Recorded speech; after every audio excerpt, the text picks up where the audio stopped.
హన్మకొండ అంబేద్కర్ భవనంలో బాబు జగజీవన్ రామ్ జయంతి ఘనంగా నిర్వహించారు. కార్యక్రమానికి MP Kadiyam Kavya, MLA Rajender Reddy, collector Chahat Bajpai హాజరై నివాళులర్పించారు.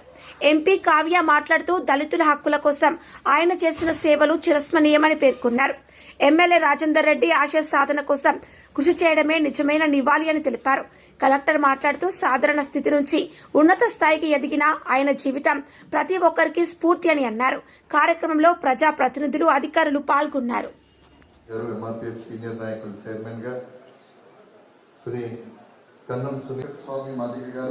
స్టేట్ ప్రెసిడెంట్ మాదిగ రాజకీయ పోరాట సమితి తెలంగాణ జాతీయ చైతన్యాన్ని పెంచడంతో పాటు స్వాతంత్రానంతరం వచ్చినటువంటి అనేక ప్రజా సమస్యలు పరిష్కరించేందుకు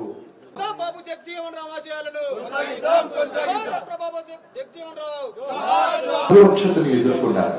కానీ ఏమాత్రం అక్కడ వెనకడుగు వేయలేదు. అన్యాయానికి ఎదురుటి నిలబడ్డాడు. స్వాతంత్రం కోసం పోరాడుతున్నటువంటి సమయంలో మహాత్మా గాంధీ గారు ఇచ్చినటువంటి పిలుపుకు స్పందించినటువంటి అనేక మందిలో బాబు జగజీవన్ రామ్ ఒకరు. ఆయన స్వాతంత్ర ఉద్యమంలో చురుకుగా పాల్గొన్నారు. జాతీయ చైతన్యాన్ని ప్రజల్లో పెంచారు. దేశం స్వేచ్ఛ పొందే వరకు ఆయన పోరాటం కొనసాగించారు. కాళ్ళకు చెప్పులు లేకుండా, చదువుకోవడానికి బుక్స్ కూడా లేకుండా కష్టపడి చదివి సమాజానికి, దేశానికి, ప్రజలకు సేవ చేస్తారు. ఈరోజు ఇక్కడ పిల్లలు ఎక్కువ ఉన్నారు. పిల్లలు మంచి పేరు తేవాలి ఊరికి కానీ, తల్లిదండ్రులకు కానీ, ప్లస్ సమాజానికి కానీ.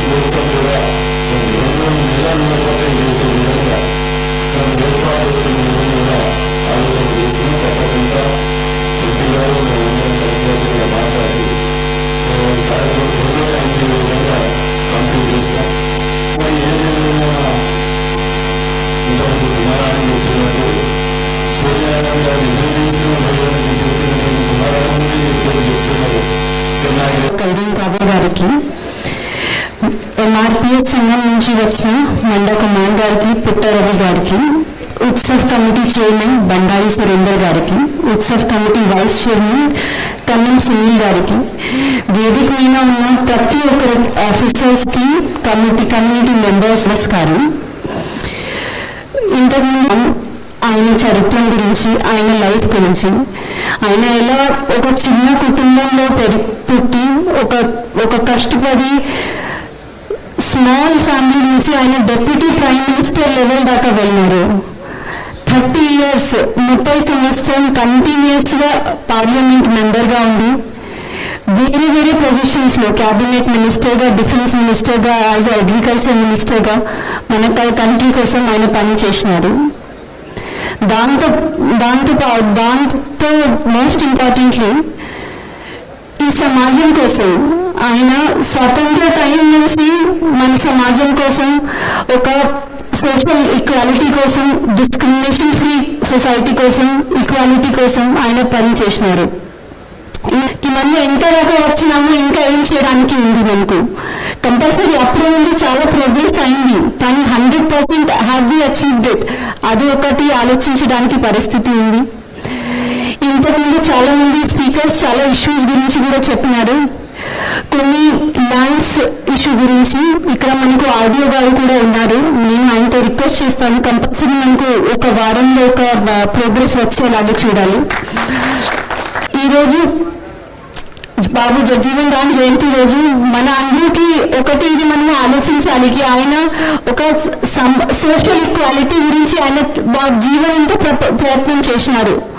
మనం ఎంత దాకా వచ్చినాము, మన చట్టంలో మనము సోషల్ ఈక్వల్ ఉన్నాము, కానీ యాక్చువల్ గా కూడా మనము అట్లా మన మనసులో కూడా అట్లా ఉన్నాము.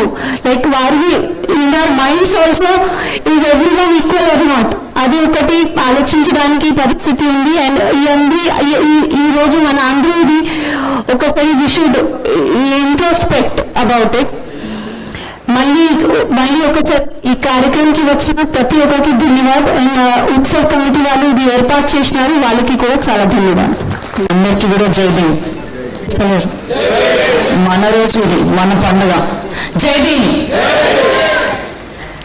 ఈరోజు ఇక్కడ మన డాక్టర్ బాబు జగ్జీవన్ రామ్ జయంతి సందర్భంగా ప్రభుత్వ పరంగా ఏర్పాటు చేస్తున్నటువంటి ఈ కార్యక్రమానికి ఇంతకుముందు వచ్చి వెళ్ళినటువంటి మన వరంగల్ విభాగాలు జైభీములు తెలియజేసుకుంటున్నాను. నిజంగా కూడా మీ అందరినీ అక్కడే ఉండి మాట్లాడుతూ నేను ప్రేక్షకులను మాత్రమే చూడాలని, మీ అందరిని చేస్తూ మాట్లాడాలి మా అన్నదమ్ములతోటి. ఎందుకంటే మీరందరే ఎంత లేదన్నా నా బలము నా బలగం మీరే.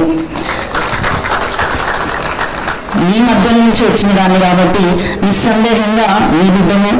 మీరు ఎప్పుడు ఏ సాయం కావాలన్నా మన జాతికి నేనేం చేయగలను, పార్లమెంట్ వరకు కూడా నా గలం విప్పగలిగిన సత్తా నాకు డాక్టర్ బిఆర్ అంబేద్కర్ మన రాజ్యాంగాన్ని రచించి నాకు ఇచ్చిండు. ఒక దళిత బిడ్డగా ఇంతకుముందు మా నాన్నగారి గురించి చెప్తుంటే మనకున్న అత్యంత బలహీనత బాధ.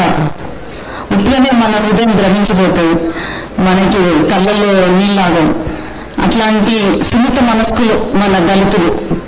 అట్లాంటి వారిని మీరు తర్వాత నేను డాక్టర్ చదివి పీజీ చేసి సమాజంలో తిరగడంతో నేను అసలు దళితుల పట్ల ఎలా సమాజం చూపిస్తున్న ఇన్సెక్యూరిటీస్ కానీ తర్వాత ఇంజస్టిస్ కానీ కళ్ళారా చూశాను. కానీ మీరు నిత్యం వాళ్ళ మధ్యలో ఉంటున్నారు కాబట్టి మీకు ఎప్పుడు కూడా నేను అండగా ఉంటాను.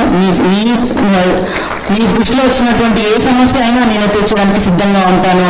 అందులో ఎటువంటి సందేహం లేదని ఈరోజు మీకు ఈ సభ ద్వారా తెలియజేసుకుంటున్నాను. ఉన్న రోజులలో కూడా ఇంకా ఏ విధంగా కూడా నేను మీకు హెల్ప్ చేయగలను. ఎప్పటికప్పుడు మీకు మన ఇల్లు తెలుసు, రావచ్చు, మాట్లాడవచ్చు.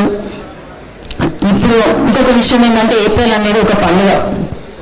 ఎందుకంటే ఈ బాబు జగ్జీవన్ రామ్ బర్త్డే కానీ జయంతి కానీ అంబేద్కర్ గారి జయంతి కానీ ఇంకా ఇప్పుడు కలిసికట్టుగా ఉంటూ మన ముందు తరాలకి, ఎందుకంటే మన బిడ్డల భవిష్యత్తు కూడా ఇంతే భద్రంగా ఉండాలని కోరుకుంటున్న ప్రతి ఒక్క తల్లిదండ్రులకి, ఎస్సీ వాళ్ళకి అందరికీ కూడా నేను విజ్ఞప్తి చేస్తుంది ఏంటంటే మనమందరం కొట్లాడుకోవద్దు, కలిసికట్టుగా ఉండి ఏ సమస్య ఉన్నా ముందుకు తీసుకెళ్ళాలి. మన ప్రతినిధిని, ప్రజాప్రతినిధిని ఒక్కసారి కలిసి ఇచ్చేసినాం కదా లెటర్ అయిపోతుంది పని అనడానికి లేదు. నేను మంత్రి గారికి ఇచ్చినా కూడా నేను ఎప్పటికప్పుడు అడుగుతూ ఉండాలి.